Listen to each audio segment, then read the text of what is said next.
On behalf of the New England Regional Council Executive Board and Host Local 24, I'd like to welcome you to Eastern Connecticut for the third convention of the New England Regional Council of Carpenters. Without any further ado, I'd like to introduce the United Brotherhood of Carpenters General Secretary Treasurer Andy Silins.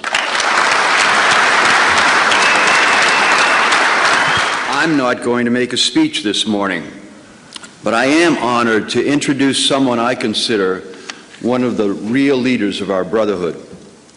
This council is absolutely headed in the right direction under the leadership of Mark Erlich. Now, I've known Mark for over 30 years. We talk on a regular basis, and I can tell you he is one of those ESTs who lives and breathes trade unionism. Brothers and sisters, ladies and gentlemen, welcome to the 2008 Convention and Shirt Wars. We looking around today, Local 94 no longer has a monopoly on haberdashery in this council, and it's good to see.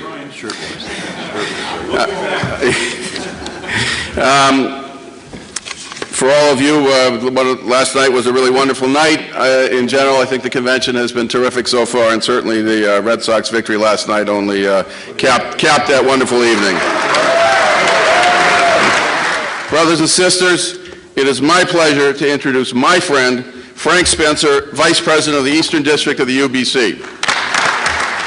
From home market campaigns to the crackdown on misclassification, New England is at the forefront of making things happen in our brotherhood. And by now, I'm sure you've all heard me speak of taking it to the next level. I think that New England and the Eastern District are getting to that level, and that's a testament to everyone in this room. So give yourselves a round of applause, please. So please join me in welcoming the man who has restored pride and power to the UBC, man who always works at the next level, General President of the United Brotherhood of Carpenters and Joiners, Doug McCarron. This council is headed in the right direction.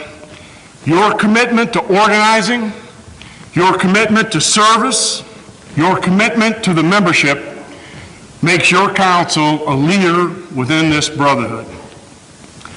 I consider all of you to be real leaders of our union.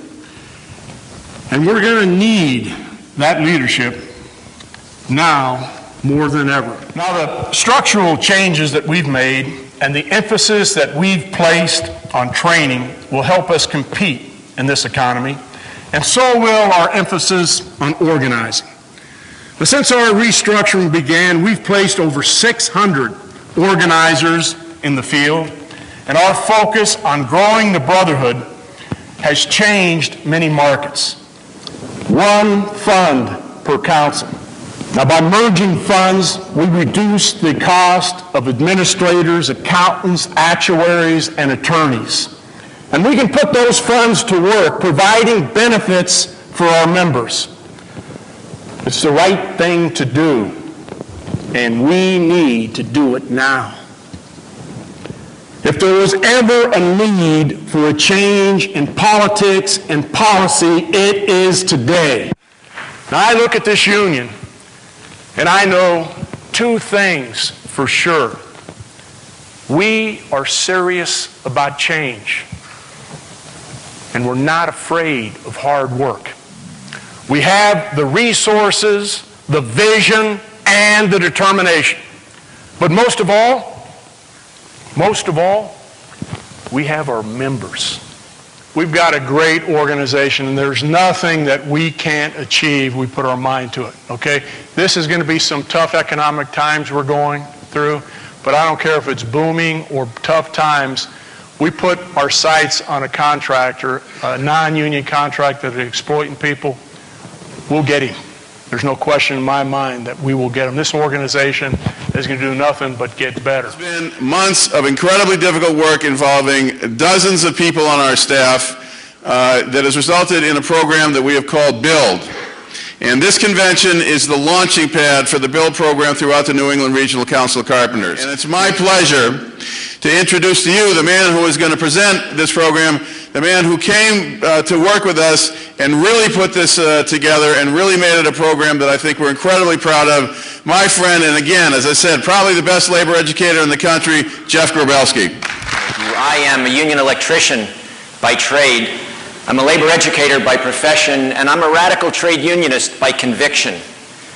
And there's nothing that I've heard this morning that hasn't just reaffirmed and strengthened that conviction that it's trade unionism that provides the real opportunity for working people in this country to realize the American dream. So that there are no jobs that are too small that we can't get if we organize relentlessly.